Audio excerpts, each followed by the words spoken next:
This was the animal which led a pack of dogs that killed a 14-year-old girl. Jade Lomas Anderson was savaged by the 4 dogs at a house in her hometown of Wigan. But because she died on private property, the dog's owner, seen here, couldn't be prosecuted for the death.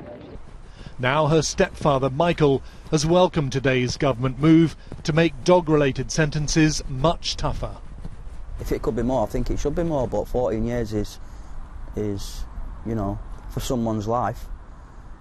You know, your dog's out of control and they lose their lives. It's not just that person, it's everyone around that it affects. This dog attack on 5 police officers in London was filmed. Under the government's new plans, sentences for owners will for the first time also apply on private land, so dog attacks in people's homes can also be prosecuted. The sentence changes, which apply to England and Wales, mean owners could get 14 years in prison instead of 2 if their dog kills someone. Other dog attacks could lead to a 5-year sentence, and attacks on assistance dogs could mean 3 years in jail instead of 6 months now.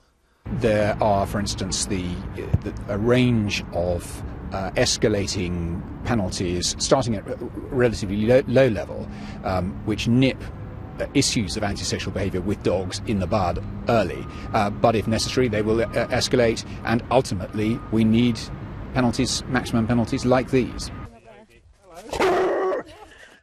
In Southampton today, we came across a number of owners with more powerful breeds. Most said their dogs were not dangerous and didn't need more controls. If you have got a dog that you know is aggressive or something, then you should take proper precautions to make sure it doesn't attack someone or another dog. I have a feisty dog, but it's down to me to make sure that everyone else is safe when he's out. The key reason why the government wants to get tough over all this is the sheer scale of the problem. It's reckoned around 200,000 people are bitten in England every year by dogs. And since 2005, 16 people have died as a result of their injuries.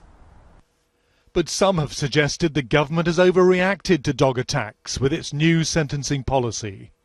It's very unlikely that the higher sentences will ever be used very often at all. There is already a maximum sentence of 2 years custody for an aggravated offence under the Dangerous Dogs Act. And the reason people often don't get custody for these offences is that the circumstances just don't deserve a custodial sentence. The new sentences won't apply to people whose dogs attack burglars, but they are a message that with ownership comes responsibility.